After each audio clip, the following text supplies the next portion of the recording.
Hi, today we're talking about myth two. Networking is only for extroverts. You know that's not true. Networking is not only for extroverts. In fact, introverts often build the most effective networks by focusing on quality over quantity.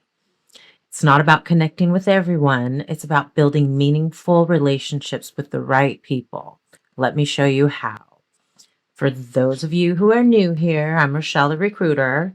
I've been on LinkedIn since 2006 with over 7,000 connections and followers. I also moderate 4 groups and have 20 years of recruiting experience. Broadcom, Linksys, Cisco, Spectrum brands, those might be recognizable to you. My mission is to share insider tips for you, help you stand out, and land the job you want. I have some freebies down below to help you in your job search, so go grab those. And I am coming out with a course to help you get to the decision makers.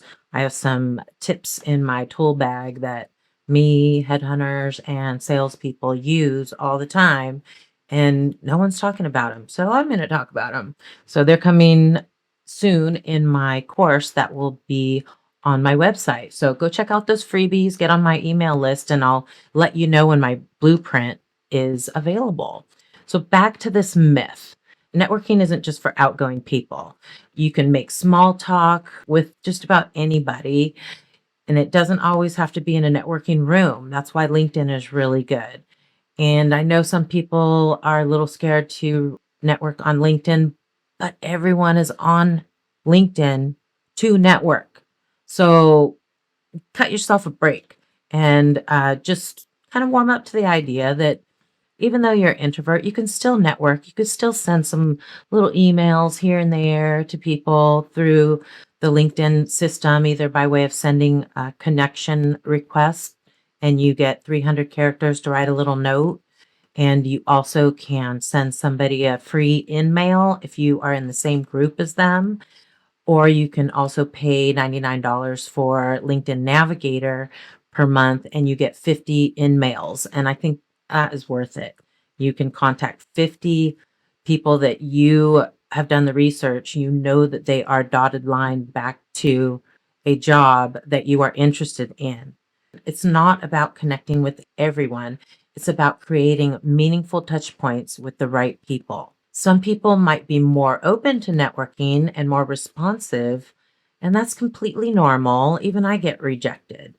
It happens to everyone. So just brush it off, move on to the next person, and just keep sending messages because it's kind of a numbers game. And you are the product. You're marketing and selling your product. So you have to get out and do some networking.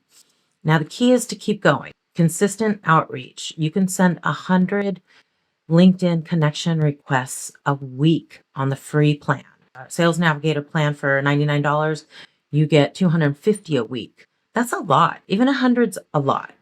And just sending really simple messages like, I like your profile. This was interesting. Let's connect our networks. I use that all the time. People usually accept it. And then when they accept your LinkedIn connection request, don't pounce on them immediately and ask them a question like these people are telling you to ask for an informational interview right there on the first ask, the first contact. No, that's not going to work. Just be very friendly. Just give them a compliment. Say, let's connect our network. And then wait 1 to 2 days before you send another message. Otherwise, you will come off as being one of those bots, okay? And you don't want to come off as a bot. And 80% of the jobs are actually found through networking. 80%. Now, I don't know if you've watched my other videos, but I think cover letters are a big waste of time. Like 80% of the cover letters never get opened, never get read. I don't read them. I read them sometimes as an after effect. They're not essential. When we hire people, we need a resume in their folder. We don't need a cover letter.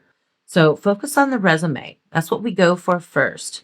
And if you don't have the goods in the resume, we are not going to open the cover letter because if you don't have the goods in the resume, There's nothing you can say in the cover letter that's going to smooth it out and allow me to put your resume up to the next person in the review process. I'm not going to escalate it up. You have to have the goods in the resume. Here's some other questions, examples. Hi, Mary. Thanks for connecting. I noticed you work at OpenAI and are working on ChatGPT. It's inspiring to me to see how you've approached it. Any tips on someone looking to get into this area?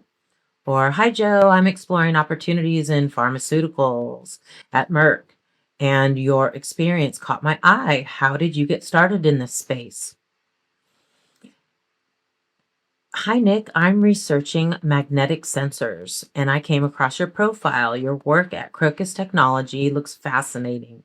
What trends or challenges do you see emerging in the industry? Any pointers on how I can get a job with semiconductor sensors? So, those are little softer asks. I suggest you do those. Now, if you're looking for more help with networking, I'm working on a blueprint, something I know you'll find of value, Job Hunting Pro blueprint. I'll reveal my insider tools and tips on how headhunters and top salespeople are using LinkedIn and some special tools on getting contact information so you can bypass the ATS and go straight for the recruiter and hiring manager to go, hey, I'm here.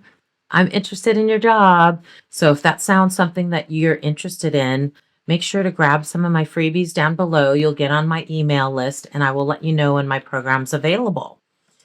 Or just come back and watch one of my videos in a few weeks. Feel free to leave some comments down below with suggestions on what you'd like me to uh, do for my next videos. If there's something that you're having a hard time in the job process and you want me to cover it, or I'll cover it in my blueprint. Thanks so much for watching